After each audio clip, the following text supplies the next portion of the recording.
Allah Ta'ala yaghfiruhum wa yarhamhum ila darajat fil jannah wa yu'idu alaina wa ala awladina dhurriyyatina wa ahbabina wa talamidina wa awladina wa ala man yadasa alaina min barakatihim wa biladihim wa sarrahim wa warahim wa umihim wa nafatihim wa min arwahi abaina wa ummahatina wa ajdatina wa jaddatina wa shaykhina wa mu'allimina bidin wa arwahi muntasibina ilaina wa iman amar hadha masjid sulihim wa furu'ihim wa hadhim huquqi alam ajmain جميع المسلمين والمسلمات والمؤمنين والمؤمنات أن الله تعالى يغفر لهم ويرحمهم ويجعل جنتهم الفاتحة أعوذ بالله من الشيطان الرجيم بسم الله الرحمن الرحيم الحمد لله رب العالمين الرحمن الرحيم مالك يوم الدين إياك نعبد وإياك نستعين اهدنا الصراط المستقيم صراط الذين أنعمت عليهم غير المغضوب عليهم ولا الضالين رب اغفر لي ولآمين اللهم صل وسلم على سيدنا محمد الفاتح لما أغلق الخاتم لما سبق الناصر الحق بالحق والهادي إلى صراطك المستقيم وعلى آله وصحبه حق قدره مقدار العظيم اللهم أخرجنا من ظلمات الوهم وأكرمنا بنور الفهم وافتح علينا بمعرفة العلم وحسن أخلاقنا بالحلم وسهل لنا أبواب فضلك وانصر علينا من خزائن رحمتك يا أرحم الراحمين. Silakan dibuka kitabnya, halaman berapa itu? Udah lama.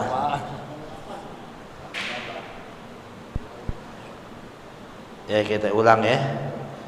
Halaman 87 Pak, baris ketiga keempat dari atas.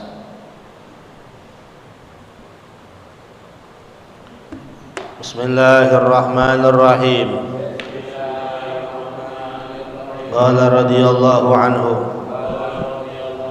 wal maqalatu الثالثة عشرة عن عبد الله بن مسعود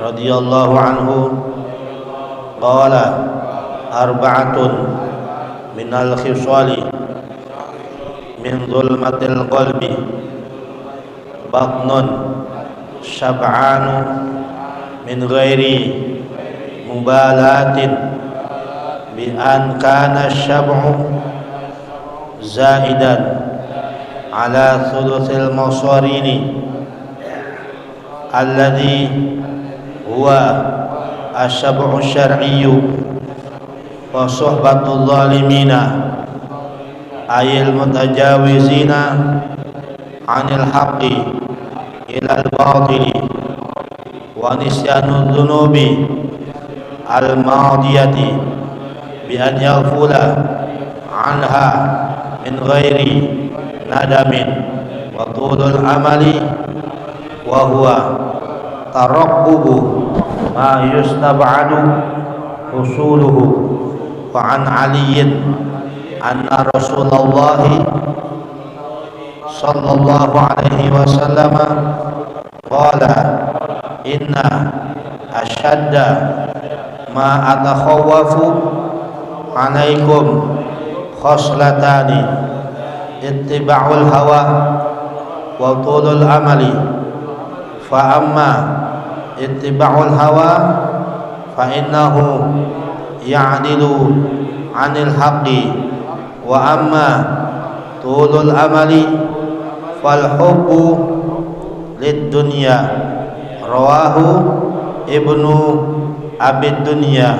Allahu a'lam. Bismillahirrahmanirrahim. Alhamdulillahirabbil alamin. Wa bihi nasta'inu ala umurid dunya waddin. Wassalatu wassalamu ala asyrafil anbiya'i wal mursalin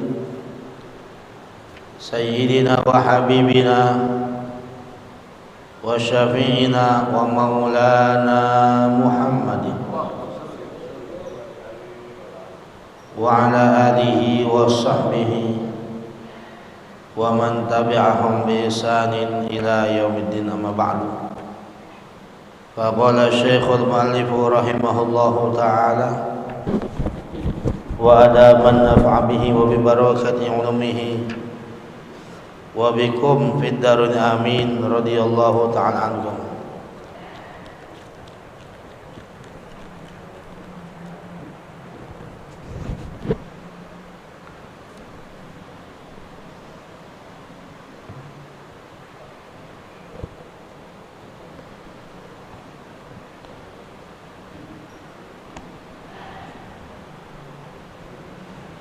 Wal maqalatu tsaniyata asyrata,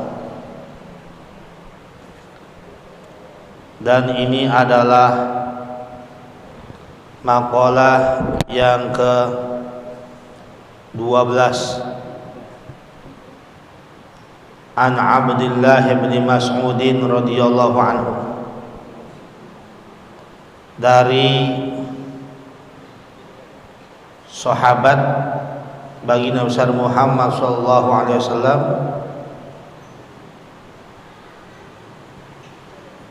yaitu Sayyidina Abdullah bin Mas'ud radhiyallahu taala anhu. Ya, udah pernah saya terangin tuh ya, siapa Sayyidina Abdullah bin Mas'ud, seorang sahabat Nabi yang tingginya lebih kurang 1 hasta.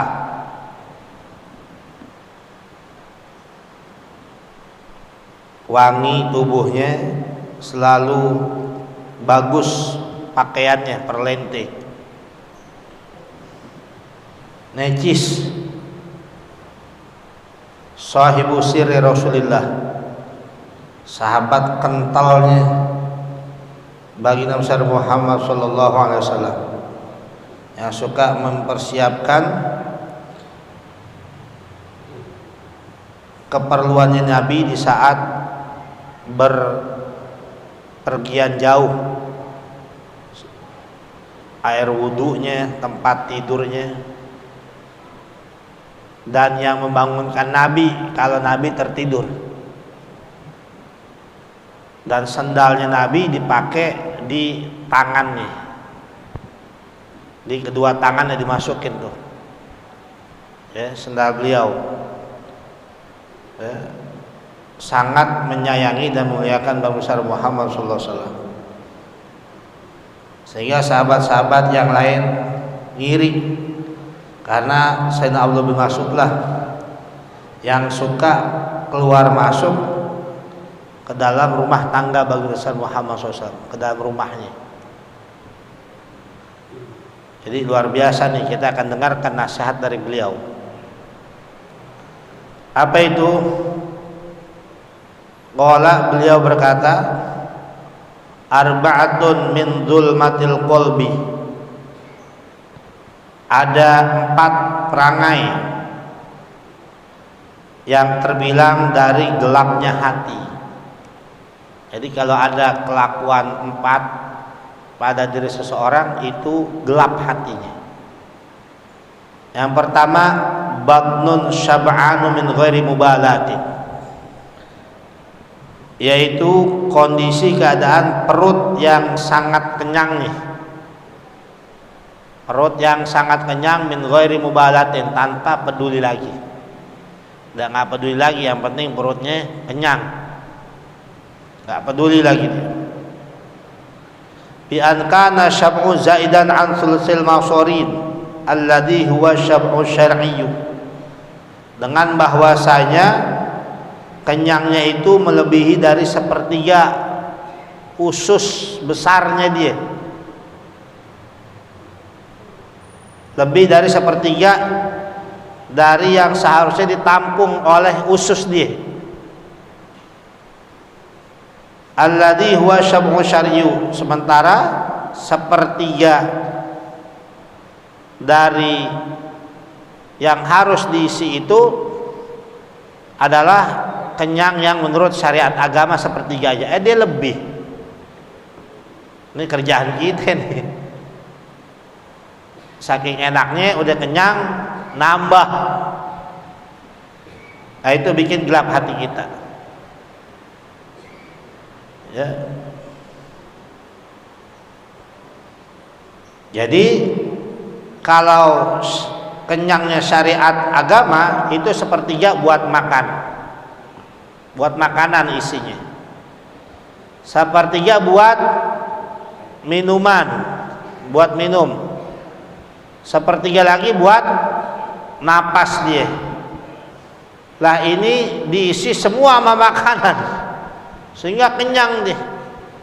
Kalau dia kenyang, bawaannya apa? Ngantuk. Udah ngantuk, malam gak bangun dia, gak ibadah sama Allah. Kadang sholat juga ditinggalkan dengan sebab perut yang kenyang. Ya, nah itu. Nah, orang bisa menjadi gelap hatinya, salah satunya disebabkan oleh perut yang sangat kenyang tanpa peduli lagi dia. Ya, maka itu diatur makan. Makan diatur. Sangat memperhatikan makan. Nih, Sayyidina Abdullah bin Mas'ud memberikan perkataan, mengeluarkan pernyataan yang berisi nasihat seperti ini. Tentu saja beliau belajar dari cara makannya bangsa Muhammad SAW. Dalam sebuah riwayat Nabi menyatakan, nahnu qaumun la naqul hatta najua fa idza aqalna la nasba. Kami adalah suatu kaum, suatu komunitas, satu kumpulan orang yang enggak bakal makan sampai kami lapar, dan apabila kami makan, kami enggak bakal pernah sampai kekenyangan. Kalau kita apa nah itu, pagi aja gegares kita udah macem-macem, kopi juga, gorengan juga, nasi uduk juga. Pagi tuh, siangan dikit, apaan tuh yang kita makan macem-macem. Kadang sampai 5 kali kita makan sehari. Nah, maka itu puasa kemarin tuh, berapa jam kita? 13 jam. Kemarin lagi lebaran saya ketemu sama sepupu saya dari abah saya, ponakan abah saya, anak dari adik abah saya. Udah lama nggak pulang, tinggalnya di Frankfurt. Frankfurt mana tuh? Jerman. Di sana puasa 17 jam. Berapa? 17 jam. Di Swedia lebih lama lagi, 19 jam. Jadi kalau waktunya berbuka sholat maghrib, sholat isya, tarawih sampai sahur lagi cuma 5 jam di Swedia. Tuh, Jerman sampai 17 jam puasa, cuma 7 jam punya waktu buat buka, sholat maghrib, sholat isya, tarawih, tidur, sahur lagi. Nah kemarin sebulan perut kita diistirahatin tuh, yang biasanya ngegiling terus, perut kita istirahat sebulan, ya, sebulan istirahat. Kudunya jangan cuma sebulan doang perut kita istirahat di waktu siang,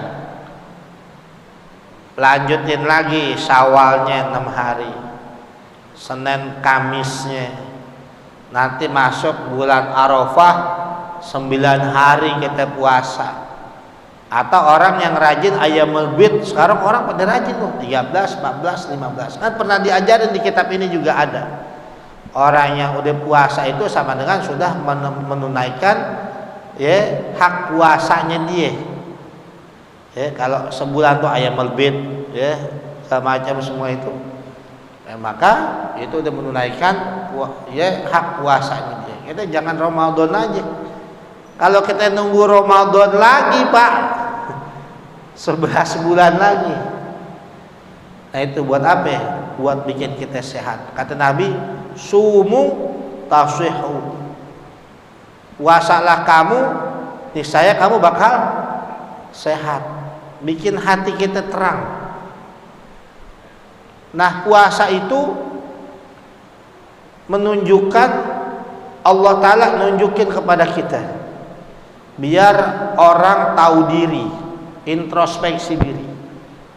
Mau yang kaya, mau yang miskin, mau yang pejabat ataupun rakyat, yang jenderal sama yang kopral,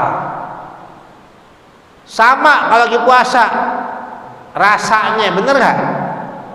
Apa itu? Lapar sama lemes, bener gak? Lapar, haus, lemes.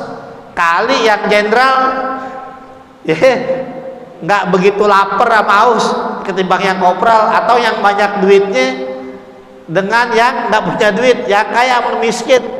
Kali bedaan yang kaya tuh puasa agak kuatan dikit gitu, nggak lemes. Kagak,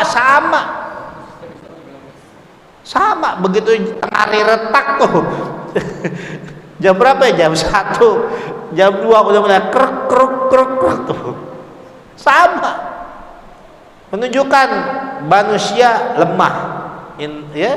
Wa khuliqal insanu dha'ifa. Dan diciptakan manusia dalam keadaan lemah.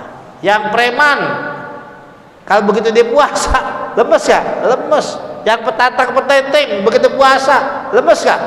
Lemes. Lihat tuh, menunjukkan Allah lagi ngeliatin kepada hambanya, ini lihat nih, lo lemah nih. Nah ketika kita menyadari diri kita lemah, terang tuh hati kita. Oh iya, nggak ada apa-apanya kita, manusia yang lemah. Apa yang mau disombongin dari diri kita? Baru 2-3 hampir 13 jam kita puasa udah lemah. Coba aja besok nih Senin puasa, coba sama lemas. Tanyain yang puasa, apalagi yang pernah puasa ya shaum dahr, ya puasa sepanjang masa, ya kecuali hari-hari yang diharamkan 5 hari, 1 Syawal, 10 Dzulhijjah, 11, 12, 13. Setahun cuma makan siang dia cuma 5 hari itu doang, selebihnya puasa. Ya maka itu makruh tuh ketika kita puasa, ya kita macam-macam biar nggak lemes. Emang puasa kita puasa bocah, minum suplemen, minum ion, minuman yang ion yang mengandung makruh tuh. Justru dengan kita puasa buat menunjukkan betapa lemahnya kita. Ketika orang tahu lemah, berarti ada yang kuat, yang lebih hebat daripada kita, yaitu siapa? Allah. Maka itu ganjarannya puasa cuma Allah yang tahu. berlemah-lemah kita untuk Allah, ya, lagi digembleng tuh, sehingga ganjarannya surga. Tilkat darul akhiratu naj'aluha lilladzina la yuriduna 'uluwan fil ardi wala fasada wal 'aqibatu lil muttaqin. Itulah negeri akhirat, surga yang kami jadikannya itu untuk siapa? Untuk orang-orang yang tidak menginginkan ketinggian di permukaan bumi ini, nggak sombong, nggak angkuh. Puasa ngedidik kita buat nggak sombong. Kalau setelah puasa masih sombong juga, kita nggak berhasil tuh puasanya. Harusnya udah lebih tawadu, lebih rendah hati, lebih tahu diri. Dia lemah mau ngapain. Coba aja tanya sama Pak Presiden waktu puasa lemes gak? Lemah gak? Lemes, Pak. Lapar, aus, lemes, ya. Wala fasada, dan juga surga dipersiapkan buat orang-orang yang tidak menginginkan kerusakan, ya. Membunuh, berzina, mengambil hak orang lain dan sebagainya, itu kerusakan, bisa menimbulkan kerusakan. Nah, surga bukan buat orang yang menginginkan kerusakan, bukan. Di ujung ayat wal aqibatu lil muttaqin, dan kesudahan yang baik hanya buat orang-orang yang bertakwa. Arti kesudahan yang baik apa? Akhir dari urusan kita. Kalau mau beres, mau cakep, mau lancar, mau selamat urusan kita, jalannya bertakwa. Puasa tujuannya agar orang jadi takwa sama Allah. Pantes kalau orang yang banyak makannya gelap hatinya, dia nggak peduli lagi, ya. Sayyidil Walid Habib Ali bin Abdurrahman bin Abdul Ghazigaf al-Yarhamu itu di penghujung akhir hayatnya makannya cuma hapermut aja sedikit. Guru saya Sayyidil Walid Habib Umar bin Abdurrahman bin Ahmad bin Abdul Ghazigaf Umar, itu beliau makan jam 5 sore, Pak, nggak makan malam. Kalau malam udah nggak makan lagi, makannya jam 5 sore. Kalau kita malam, wah, nasi goreng, ketoprak, apa aja dimakan, ngemilnya belum tuh, ya, tuh, ya. Nah, saya niruin deh, minimal puasa deh, Rajab, Sya'ban, Ramadan, Syawal, nanti hari Dzulhijjah puasa 9 hari, Muharram 10 hari, tuh minimal itu deh. Ya, kalau enggak, wah, sampai 100 kilo beratnya. Ya, kita pegang, Nabi bilang sumu tasihu, puasa sehat, hati bisa terangnya, saya belum bilang 9. Tahan minimal. Sekarang orang banyak diet karbo. Kemarin ada jamaah saya dari Bekasi, ya, saya siapin tuh nasi mandi, marak, kebuli, apa itu, daging. Ya, ayo makan. Yang bawa mobil enggak sah. Kenapa? Istrinya bilang udah nggak makan nasi ya deh sekarang. Yang bener, iya. Nggak makan nasi, nggak makan mie, nggak makan es. Emang kenapa? Dulunya sakit, berat sampai 120 kilo katanya. Wah, udah susah, asam urat begini. Sekarang gimana? Sekarang turun 20 kilo. 20 kilo lebih turun. Sekarang enakan udah. Ya, saya berasa nih. Ini habis lebaran nih badan naik lagi nih. Begini lagi udah. Ya, habis diundang kemana-mana makan, nggak dikasih makan nih. Tadi pulang khotib makan, siangan dikit makan lagi, sore dikit diajak makan lagi. Tuh, jadi makan deh. Nah, kalau memang begitu kita ngehargain orang buat makan, ya, kita ngehargain nih makan. Ya udah sedikit asal, ya insya Allah sehat terus kita. Ya, tapi udah mulai dikontrol sekarang. Nah itu makan deh. Ya. Kulu washrabu wala tusrifu, kata Allah Ta'ala. Makanlah oleh kamu dan minumlah, wala tusrifu, jangan berlebih-lebihan. Ini yang halal tuh, bagaimana yang haram? Yang halal aja jangan berlebih-lebihan, gimana yang haram? Di kitab Irsyadul Ibad, Asy-Syaikh Al-Imam Zainuddin Abdul Aziz Al-Malibari itu beliau menerangkan bahwa ketika seseorang meremehkan ayat Al-Quran, seperti apa? Seperti dia melakukan perbuatan yang haram, makan yang haram, baca bismillah, murtad, keluar dari Islam. Mabok, baca bismillah, murtad, keluar. Kalau niatnya meremehkan, merendahkan Al-Quran. Makan babi, kan ada viral tuh, makan babi kriuk-kriuk, baca bismillah, keluar dari Islam. Hati-hati. Baik.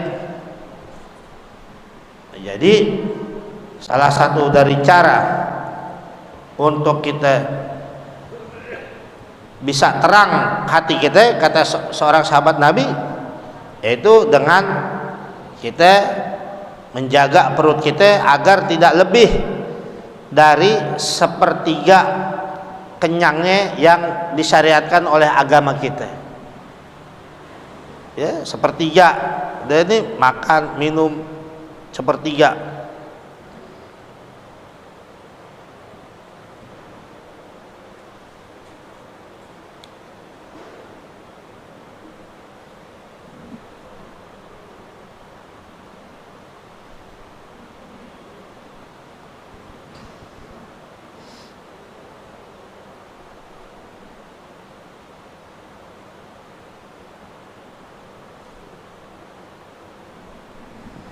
Kalau kita dihidangkan makanan, udah silahkan kita makan. Dalam sebuah riwayat bagi Nabi besar Muhammad SAW, la tazalul malaikatu tusalli ala ahadikum madamat ma'idatuhu maudu'atan baina yadayhi hatta turfa'. Senantiasa para malaikat-malaikat Allah Ta'ala bersolawat kepada salah seorang di antara kalian selama hidangan makanannya masih ada, diletakkan di hadapannya sampai terangkat tuh makanan. Jadi kalau kita lagi makan, malaikat bersolawat tuh. Tapi kalau makannya tujuannya buat apa? Buat kita kuat ibadah sama Allah.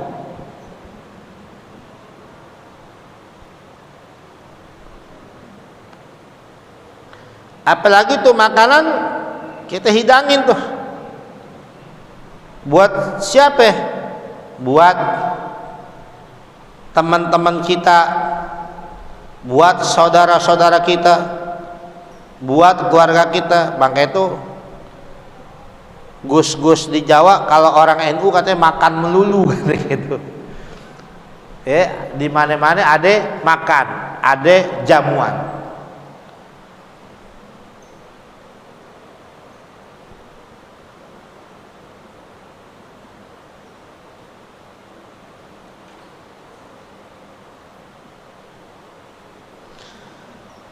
Di dalam sebuah riwayat, la yuhasabul abdu ala ma yaquluhu ma ikhwanihi, enggak bakal dihisab seorang hamba apabila dia berada di suatu makanan yang ada bersama saudara-saudaranya. Itu enggak dihisab sama Allah kalau makan bareng.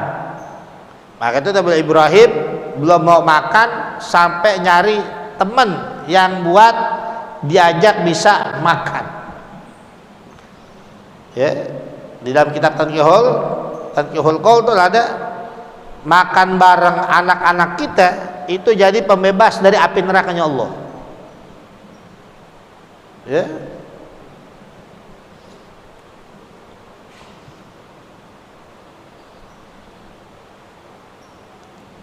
Dalam riwayat yang lain, salah satu la yuhasabu 'alaihal abdu, Ada 3 yang nggak dihisap atas 3 perkara tersebut seorang hamba. Yang pertama aklatus suhur, makan sahur, nggak dihisap sama Allah. Kemarin pada sahur nggak tuh? Sahur. Tasaharu fa inna fis suhuri barokatan, makan sahur ente. Karena sesungguhnya di dalam sahur itu ada keberkahan. Jangan belaga kuat, walaupun cuma seteguk air, walaupun cuma sebutir korma. Ya, di hari ke-10 tuh itikaf. Ya, saya kan suka di sini tuh 10 hari. Ya, orang-orang dibubar, saya datang tuh kemari. Yasin sediain nasi padang. Waduh. Ya, saya datang buat itikaf, bukan buat sahur di rumah udah. Ya, asal korma, asal air putih aja. Nah, itu set buat ente aja.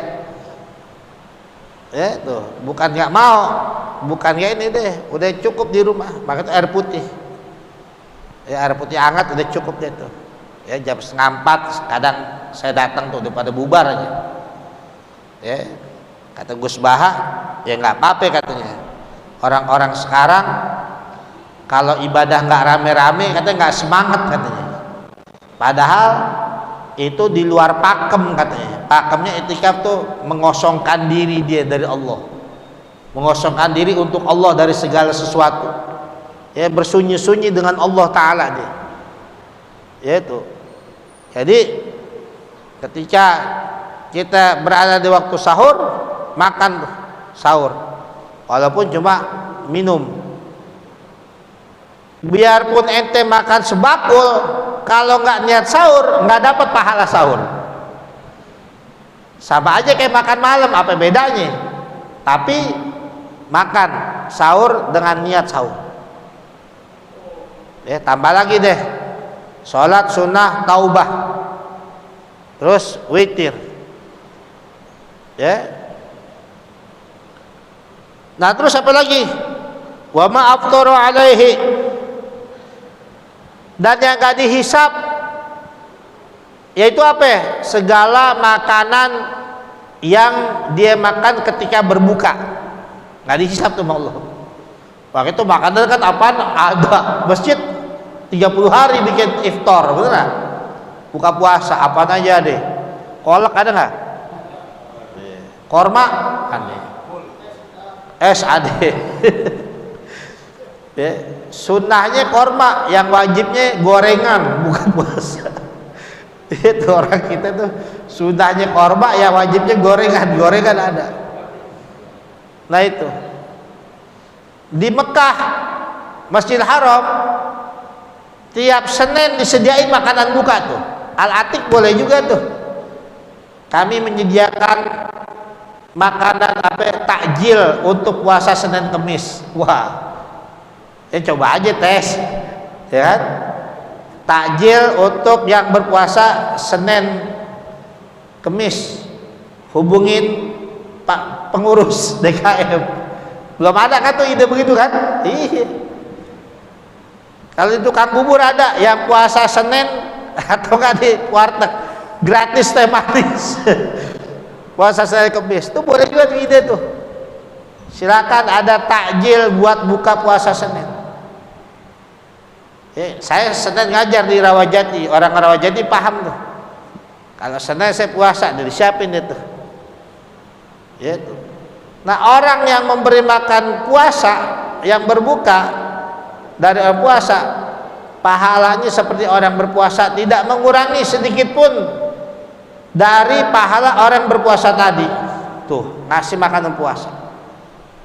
Dia makan apapun, banyaknya nggak dihisap. Saking luar biasa gitu, makan sahur apa buka puasa. Kalau habis terawih udah lagi tuh hisapnya tuh. Ya, bahkan tuh ulama-ulama habaib-habaib buka puasa, ya udah makan tuh puasa di Kuitang, di Muallim Yunus. Ya, di mana? Udah buka puasa maghrib. Ya, kan ada orang, wah saya nggak biasa kalau habis buka puasa makan berat, ntar makan habis terawih. Justru pas lagi buka puasa tuh makan nggak dihisap. apa itu makan. Ya. Terus sampai lagi wa ma akala ma'al ikhwan, dan segala sesuatu yang dia makan bersama saudara-saudara dia, sama teman, sama keluarga, sama sanak famili, ya.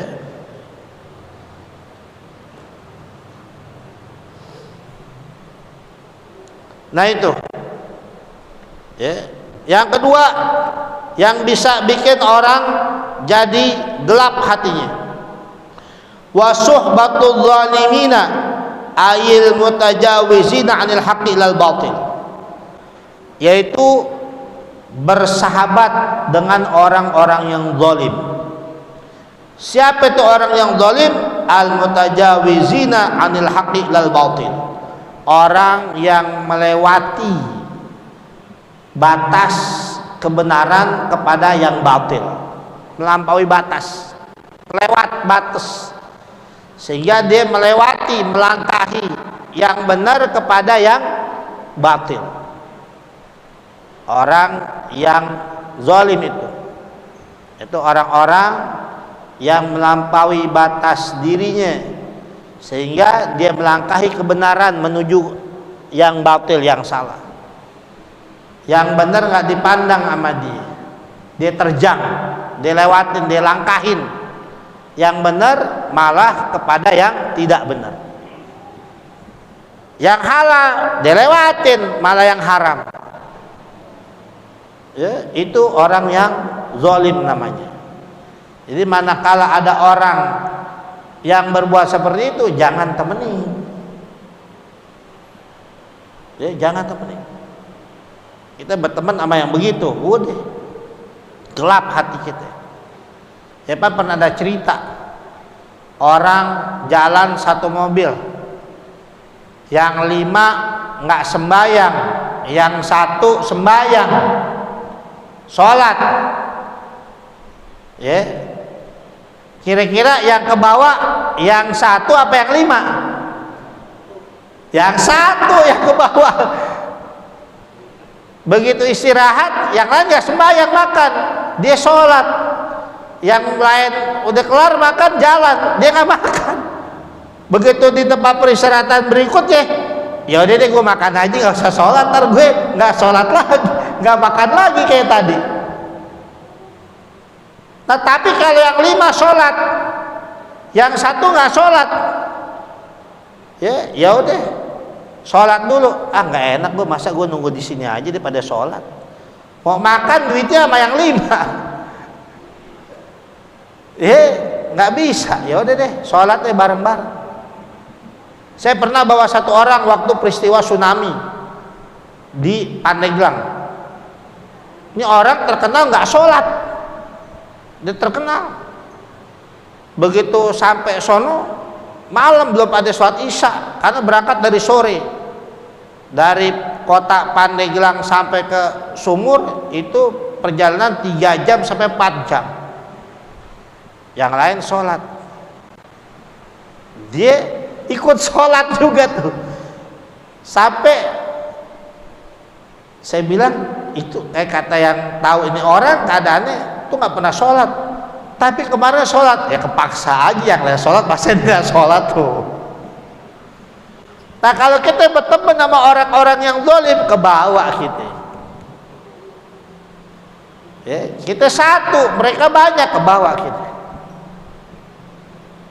Kecuali yang kuat, ya udah punya pegangan dasar, gimana ngajak mereka. Wah, itu memang udah memang fak dia, silakan untuk ngajak mereka biar menjadi orang yang baik. Maka itu kita salut kalau ada ustadz-ustadz atau kiai-kiai, guru-guru yang berdakwah di tempat orang-orang yang zalim. Ya salut kita. Ya, waktu saya maulid tuh, saya undang Ustadz Alvin tuh, itu punya komunitas namanya Mata Peso, manusia tato pencinta sholawat. Jadi manusia bertato, tato sekujur tubuhnya, Tapi pecinta sholawat dia ngajak. Buat apa? Buat ke jalan Allah. Malah bukan kita benciin, bukan. Kita nggak benciin zatnya, nggak benci manusianya, tapi benci dengan kelakuannya. Kita ajak tuh supaya mereka selamat dari murkanya Allah.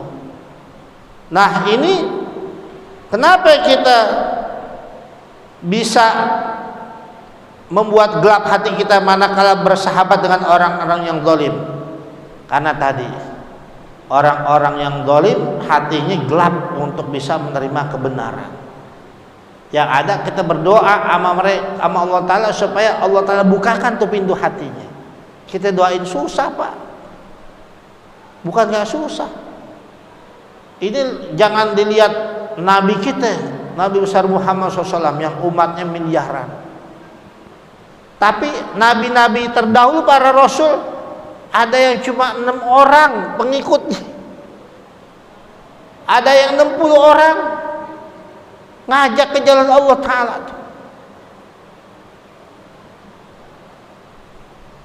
Nah, kita bersahabat sama orang-orang yang zalim, kita bakal ketarik kepada mereka. Nggak kuat kita, udah cakep kita jadi orang masjid, jadi orang taklim. Kalau buat teman-teman yang begitu, udah. Ketika kita sekarang istilah orang sekarang hijrah, ya udah, hindarin hal-hal yang begitu, cabut diri kita dari teman-teman yang sebetulnya bakal menjerumuskan. Nanti pelan-pelan kita ajak mereka. Yang ketiga, wa nisyanu dzunubil madiyah. Gelap hati seseorang dengan sebab dia melupakan dosa-dosa yang pernah dilakukan terdahulu. Seperti apa? Bi an yaghfula anha, dengan dia lalai akan dosa tersebut. Min ghairi nadamin, tanpa rasa menyesal di dalam hatinya. Ketika seseorang melupakan dosa yang lalu, dosa, udah, ntar juga dapat ampunan. Begitu. Jadi menganggap remeh dosa-dosa yang dia perbuat, dia lalai, nggak ada rasa penyesalan. Harusnya menyesal. Yang benar ketika kita melakukan perbuatan dosa, kita ingat tuh.